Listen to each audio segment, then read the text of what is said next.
Let's go. Wait a bit. You have to take two. Yes. My name is Professor Humphrey Oborah. I'm the World Talent Federation Secretary General. World Talent Federation is based in Bowling Green in Kentucky, in the United States of America. It's a 56-year-old organization.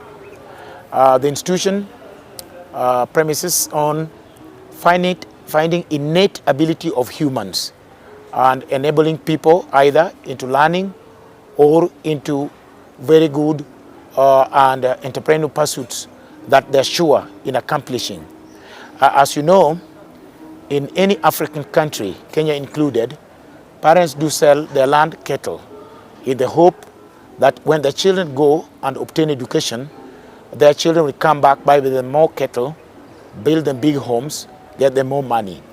Many such parents and those their children are very disillusioned today because after all that expenses, after all that time, after all that effort, the children come back with no jobs.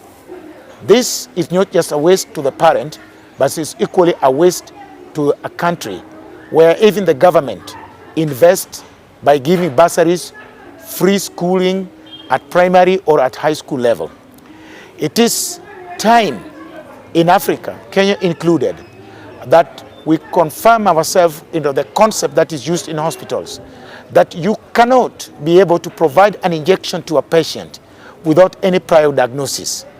It is important that we now diagnose our learners so that we are sure of their careers before placing them into any learning pursuit. For the moment, we have wasted a number of generations because we put children into learning pursuits which were not connected to their God-given potentials. Hence the waste we have now with the youth today. Many of us pretend or try to think that the problem with the youth is funding. Funding is a very small piece.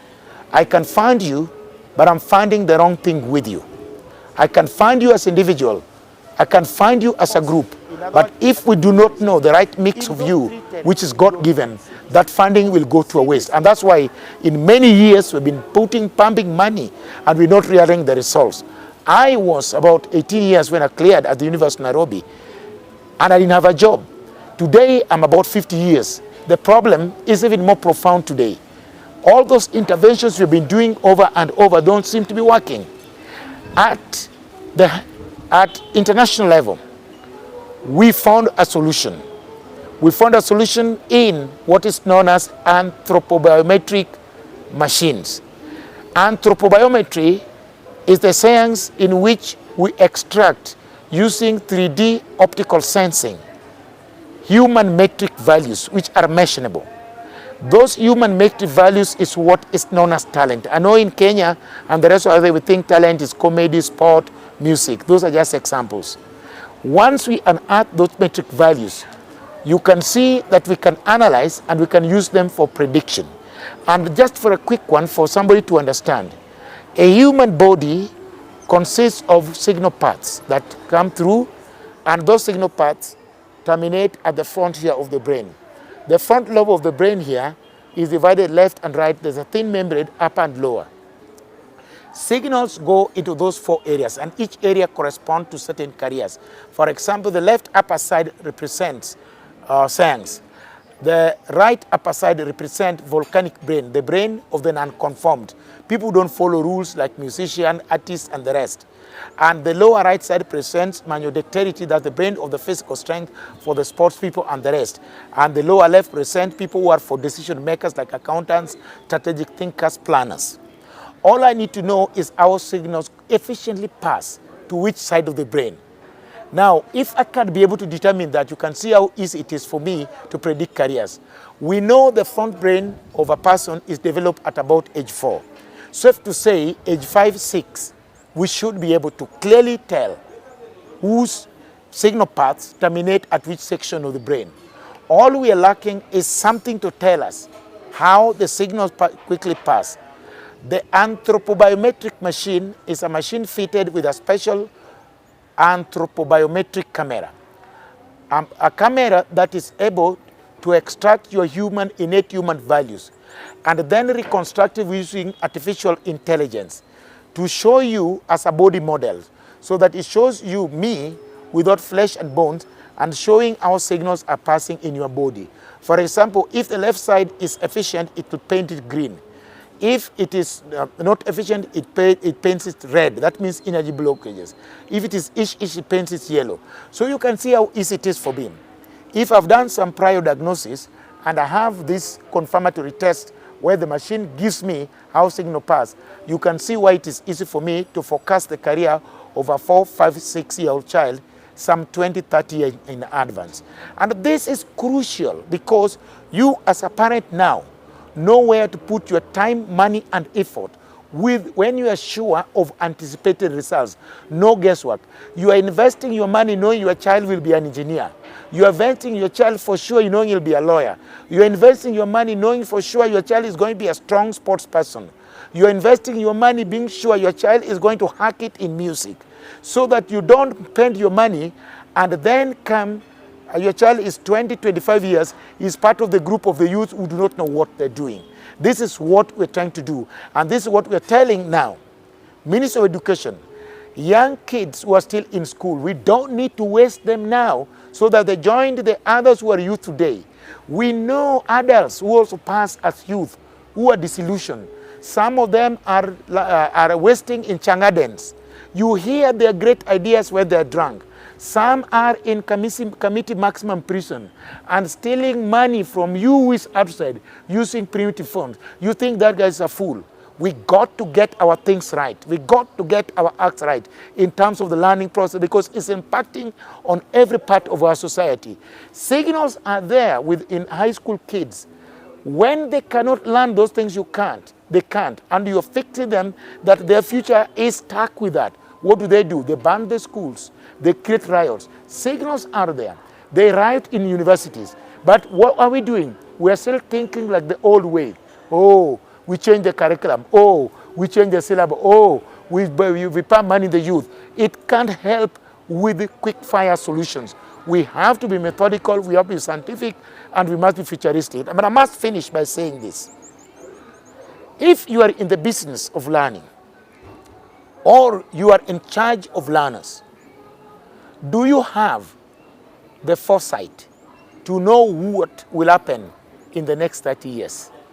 If you cannot forecast who those learners will be in 30 years, you got no business dealing with them, because you're taking them nowhere. We learn today, we reap in the future. You got to have the ability to know what that future will be like and who the learners are for that future. Thank you. Sometimes we would love to go back to school, go back to college, and pursue some courses related to what we do currently.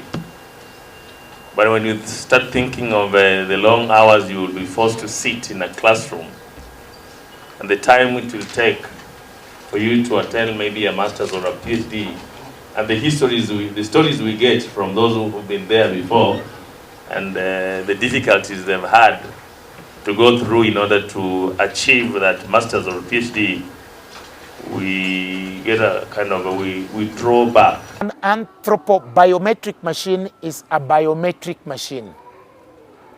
The word machine does not mean we have a lot of engineering work. Actually, the machine is a camera. What is a camera? A camera, which is a 3D optical sensing equipment, uses safe white light. They are in the family of the frisky machines at the shopping malls or at the airports. They use safe white light. They are non-invasive. They are not X-rays. So in fact, we are not doing anything ray. We are using just like the camera in front of me. You are the one used for taking a picture, except now the picture it takes, it's able to extract the body length, which it joins and creates an imaginary signal path, which it paints for me like I've described earlier. That is what we do. Now, in Kenya, for example, away from other locations in Africa where we're already established, in Kenya we are in Nairobi, we're in Nakuru, we're in Mombasa, we are in Kisumu. We've just launched Eldoret. Eldoret, we are at Tarita Center on the 4th floor, which is next to Hetia's supermarket.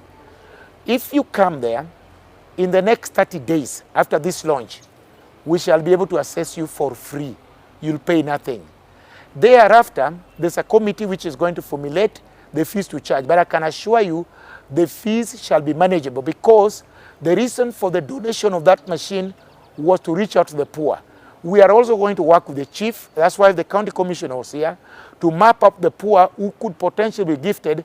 We shall continue forever to provide that service for them for free. Imagine a poor person from West Marakwet being found to have special taste buds, that child has a potential to be a wine taster. Let me tell you, there's no curriculum for wine tasting. There is no curriculum for somebody with such unique potential.